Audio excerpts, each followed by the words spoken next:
What's up, my people? Welcome to Vertical Football. Welcome to another episode of Fans Corner. Guys, I remain your host, Shegun. So now, guys, Manchester United clearly is in need of midfielder. Even a lot of fans are saying we do need a striker. That we need, what we need is a midfielder. Actually, different people with different opinions. I believe we need both. I believe it's possible you can get both. We've been hearing a lot of talks in the media about the kind of profile that Manchester United needs in the midfield, the kind of profile that the likes of Ruben Amorim wants in the team, in terms of not just a destroyer like Manuel Ugarte. That's why they didn't go for João Paulinho. They are looking for someone who has a bit of technique to him, a bit of, energy to him to be able to run, to be able to, that energy to be able to, to do a lot of business in the middle of the park. And so, guys, having looked at what Manchester United needs in our midfield, I've come up with 5 important things I believe we are lacking in our midfield. And any midfielder we want to bring in, which I have done my analysis on the midfielders out there. And I know you guys even also have been commenting about who you feel we should bring in the midfield. But I've been doing an analysis on the midfield and also the midfielders out there. So I've come up with 5 important things I believe we need to settle in our midfield. And I've come up with 2 possible options that Manchester United should be looking at if we want to get a midfielder in this summer. Not if, we must get a midfielder in this summer. It's a must, really. So, guys, let's drop right into it. The first point, the first profile, the first characteristic that we need to solve in our midfield. The first one is we need a first-face receiver. Manchester United, I repeat, needs a first-face receiver. This is something that is not just even now. For me, I don't know who is involved in scouting midfielders at Manchester United. I don't know who made decision on what kind of midfielders to bring in, because we brought in midfielders after Alex Ferguson, Schneiderlin, Schweinsteiger, Pogba, Andre Herrera, with Marian Fellaini. We've brought in a lot, Casemiro, Ugarte recently. We've brought in a lot of midfielders. We've had midfielders come up from the academy, Toby Koila, Kobe Mainu, Zidane Igba. Amazing crop of players that we've brought from the academy and even bought. But for me, I always feel that we have not gotten a important solution, which is the fact that we've not gotten a first-face receiver. Who is a first-face receiver? Is someone who spearheads the triangle in build-up. So there's a triangle in build-up, the 2 center backs, the 2 center back, and then the defensive midfielder. So the defensive midfielder is the person that is directly behind the spearhead of the opposition press that receives the third man pass. So when the 2 defenders are passing it among themselves, the one that creates a space behind the opposition, the person that is spearheading the attack, their press, that creates a chance and receives the ball and turns and faces open play and detects. This is the role meant for either DM or a CM, depending on, or a deep line playmaker, But the fact is, we've not solved this. Yeah, I was very happy when I had that time when Erik ten Hag first came, when we had the news of Frankie de Jong. I was very happy because Frankie de Jong is one of the best at that. And when we did get Frankie de Jong, I was also very happy at the emergence of Zidane Igba. I even felt that Igba at that moment, in my own eyes, had more potential, had more talent than Kobe Mainu. But all of a sudden, I'm seeing Igba going to Utrecht when we should have developed this boy to be a first-rate receiver. Manchester United needs a first-rate receiver. Our defenders take too much time on the ball, not because they want to take too much time on the ball, but because there are no passing outlets. Teams know how to keep us, in our box, keep us in front of the box, our defenders holding on to the ball. And all of a sudden, you see that they have to now play it long, or they will try to go through the wing and ultimately lose the ball. We need to be able to get a first-face receiver. So whoever the midfielder Manchester United is going to get must have this quality in being a very good first-face receiver. To me, I feel, is one of the most important qualities we need. Someone that can receive the ball from the defense and beat the press of the opposition and then face and then play forward. We need that. And for that player to be able to do that, that player must have a good ability to scan, to scan around, to know where to position. Because sometimes when we see our build-up in Manchester United, the players are always stationary. Nobody moves. When, for example, now you're using a 3-3-4-3 formation, when we start with 3 defenders, the people that are building up, the 3 that are building up, 3-5-2, when we are 3-2-5, when we're on the build up, the 3, they are always stationary. Some of them don't even create enough width, enough width to be able to create some very good diagonal passes. They don't do that. And even the 2 midfielders in center, depending whoever it is it Casemiro, is it Ugarte, is it Koeman, is it Bruno Fernandes, they are always stationary. There are not a lot of movements behind the spearhead of the opposition attack. And that's why we see that we are not able to beat the press of the opposition. And when we've not done it. I've not seen a Manchester United side since after Alex Ferguson that has confidently beaten the opposition press and make them look like fools. We've not done it. And I believe we need a first phase receiver that can scan and move with the right position to receive the ball as first phase, turn, and then after having beat the opposition press, and then play open. So guys, second, we need ball progression. We need ball progression. I know we can't get all these qualities in one player.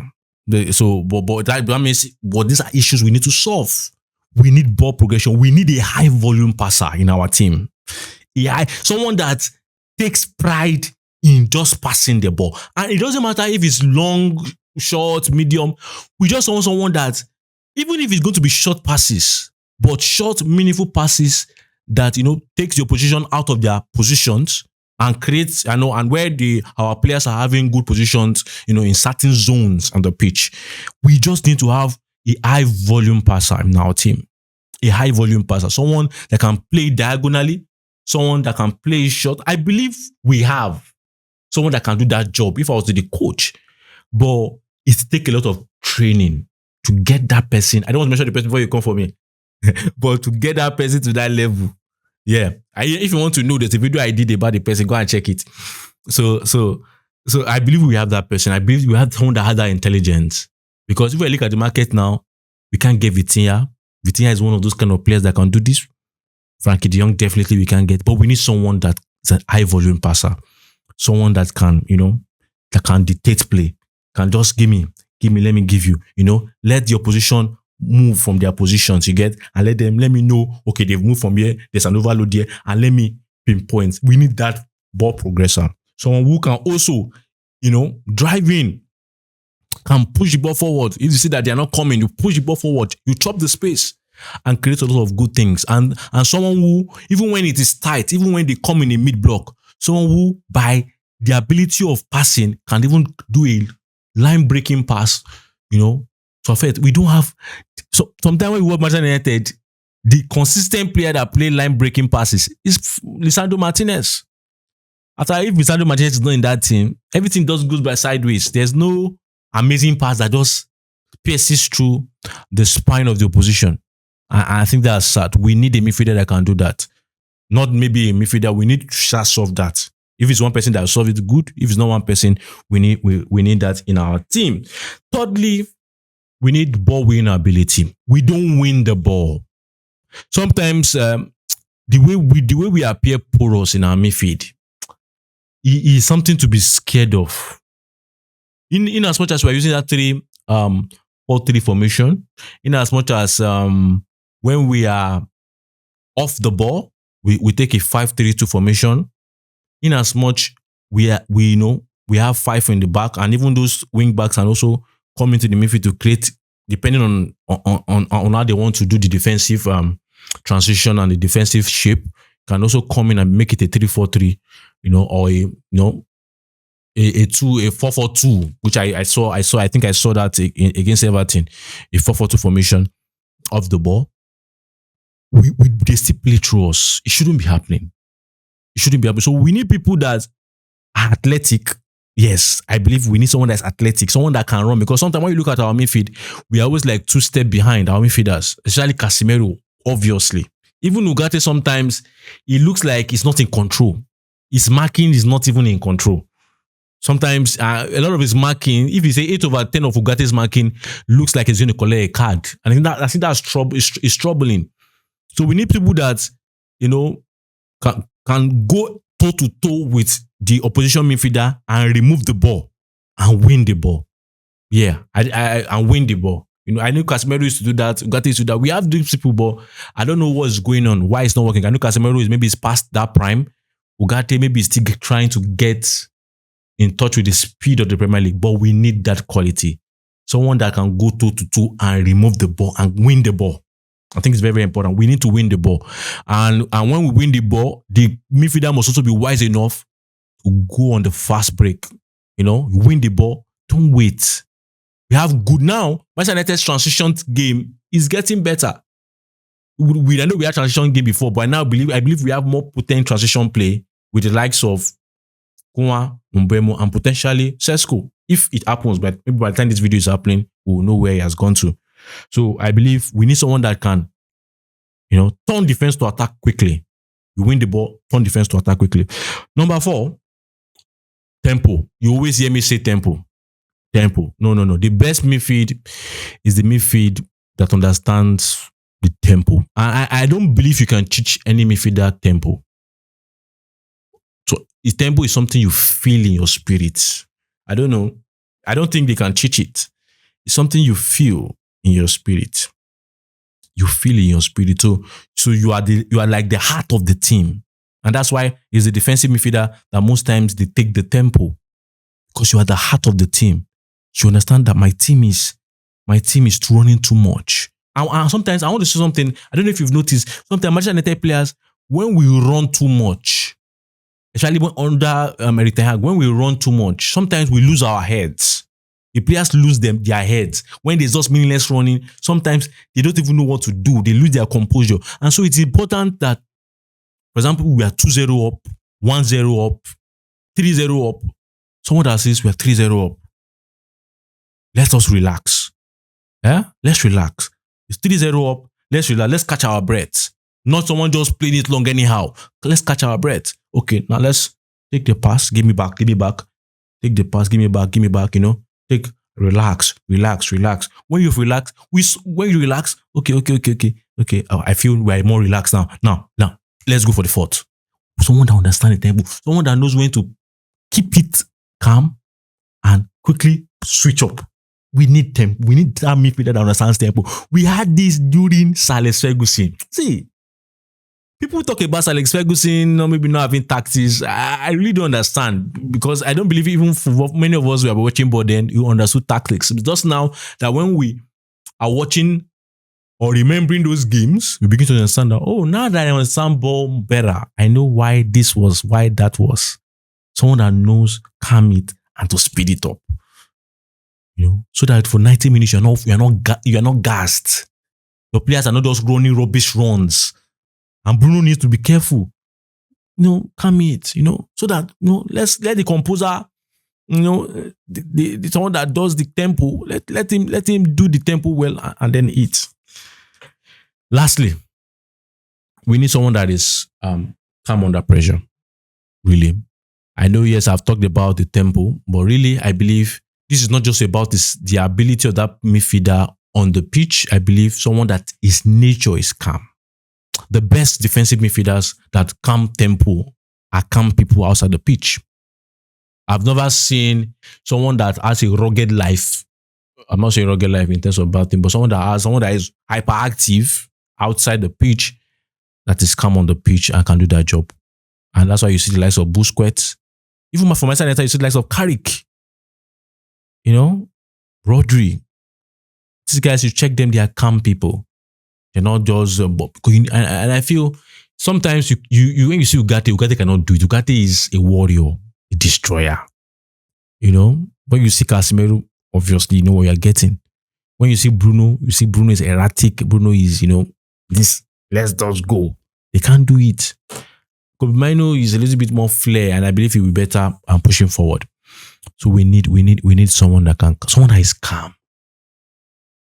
I'm not happy. If I was Manchester United coach, I would have gone for someone like Zubimendi, but it's in Arsenal currently, and I don't know who does our scouting for our midfield, but I feel we need someone that is calm. We need someone that is calm, someone that can calm the ball and they take the play. And I believe this should be another quality we should look for. I see a calm person out there that can just bring that sense of calmness to our game. So, guys, these are my opinions on the 5 qualities I believe we are lacking in our midfield. And guys, I have quickly the two people I feel. Obviously, the first one, Baleba. I feel Baleba is not going to offer us all these things here. Yeah, in as much as I believe that he's a very good talent, which I'm going to do a player profile on him very soon. Just looking at if there's any concrete news about him, and then I'll do the analysis.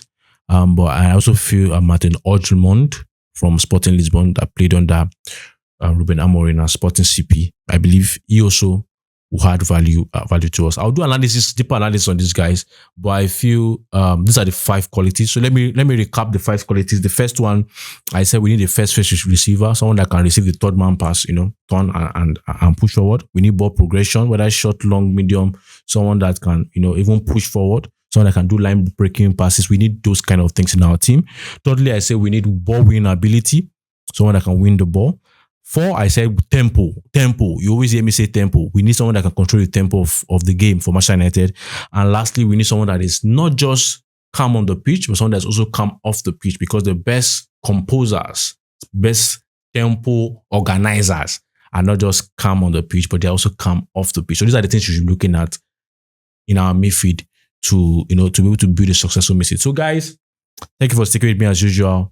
I hope you enjoyed this episode. So let me have your opinions on who you think, we should get as a midfielder. I've been listed all these qualities, and which quality do you think should be added, has not been added, or which one do you think should be removed that was included? So guys, let me just know. Comment in the comment section. Let's have that discussion. And guys, thank you for sticking with me. I remain your host, Shegun. Don't forget to like, subscribe, and share. Until I see you next time. Bye.